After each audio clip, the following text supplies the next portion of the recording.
Hello everybody, it's me again, and I decided to do a tutorial on how to color because I've been asked this before, and I'll try to explain it as simply as possible. Okay, first things first, when you're coloring, I'll just put it inside of this box to make it more clear, but when you're coloring, what I usually do anyways, this isn't like the rule, but how I color is I take a color and I'll sort of lay it down, and the brush setting that I have is sensitive to pen pressure, meaning like if I press lighter it'll be super light, but if I press dark it'll be dark. Moving forward, when you're coloring, it's best to do it on a background color. See how if I put, say, white in the background, if I put white in the background, it changes the feeling of the color versus this. Like when you use white, the color is less opaque, thus making the drawing less interesting to look at, in my opinion. I don't know if other people can make it work, but I think it works best when you don't have white at all.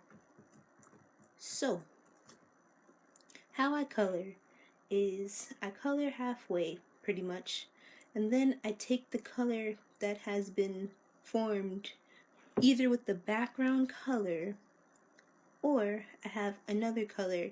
Let's say I use yellow because that is a complement of purple, and I put them over each other. I take this middle one and I put it over that, and I take this new color that's made, put it over that. Same thing with this side. I take this new color made, put it over lightly, this new color, put it over, and then I just kind of even it out as I see fit until it's kind of a smooth transition, but I don't like it to be too smooth because when it's too smooth it comes off less painterly, and that is not my style.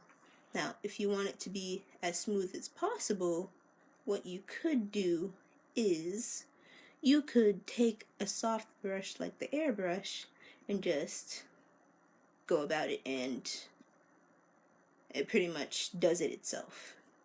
If you're going for a different finish than me, that's pretty much how I color. Getting into other things though, the specific choice of colors I use is kind of based off of the color's complement. So say, hold up, I'm going to go to my favorite brush. This brush is linked in the description below. I get my brush from Cycra's website, and I pretty much stayed because I like this one. Anyways, say I'm coloring something like somebody's face. I usually don't do the guidelines in black because in order to paint on top of it, black is too harsh of a color, and I don't really recommend using black to color something. Anyways, I digress. If you're trying to color something, and say I have this blue, I will then take like orange-ish, but not bright orange, just like pretty much the same value as the blue, and go over it, and then go over with some blue again, and then also go in with a color that's kind of in the family of the orange, like a pinky color or something like that. After that, I'll go ahead and color with the skin color that I choose, and again, this is all dependent on what color I'm going to be using to do the skin tone. Since this person's fair skin, it's okay for me to use the oranges that are lighter, but if they were, say, darker skin, I would go ahead and use colors. Let me just, I should have did that on a different layer, but whatever. Use colors that are related to the person's skin tone, like a darker orange, darker blue, and a darker pink to go inside. And then I would go and put the darker skin tone next to it. You see the difference between these two. And then I would just pretty much go about it the same way I stated before. Just take the colors and kind of put them on top of each other and blend them together by taking the old color, making a new color, and then taking, you know what I'm trying to say. And that's how I render things out. Now, in terms of skin, I'm going to go ahead and go to this picture that I already did. In terms of skin, to get texture, what I do is I render it out completely normal. You see, yeah, and render it out completely normal. And then I start putting textures on top of it that are along the lines of like this. Like, let me just make a new layer so you can see it better, but this kind of speckled brush.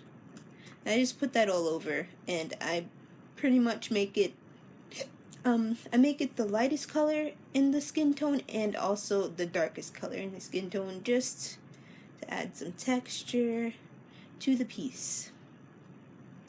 I really hope that this helps, because I don't know too much of what I could do to describe how I color. This is pretty much it, but if you have any other questions, feel free to ask me. I mean, I'm going to do my best to describe what I do, but don't forget that I color this way from practice. Nothing is easy. When I first got Photoshop, I didn't really know how I wanted to color, and it took a lot of experimentation to color the way that I color. You can do pretty much whatever you want, and as long as you're doodling, you'll just find ways of coloring that you like, and you didn't know that you'd think about doing it until you doodled it. Same goes for a style. Like, a lot of my styles are birthed from doodling and then looking at a doodle, and it's like, oh, that's a nice thing that I did right there. But anyways, I've been talking for a while, so I'll see you in my next video, and I'm thinking about what I'll put up next. I'm not too sure yet, but yeah, thanks for being with me all this time. We've reached the 500 subscriber mark, and I'm pretty proud because I've kind of been buckling down and paying attention, and it's paying off, and you guys have been really kind to me. I appreciate that kind of thing, because I don't know, in the art world, it's really hard to get noticed, and I really do appreciate when people take the time to look at my videos, at least. I'm gonna try and do them a little bit more consistently, but this semester my schedule is crazy, and I can't promise I'm gonna be consistent, because I don't know, I have a lot of work, but I'm gonna do my best. Oh my goodness, I'm so sorry. Anyways, I'll see you guys next time. Bye.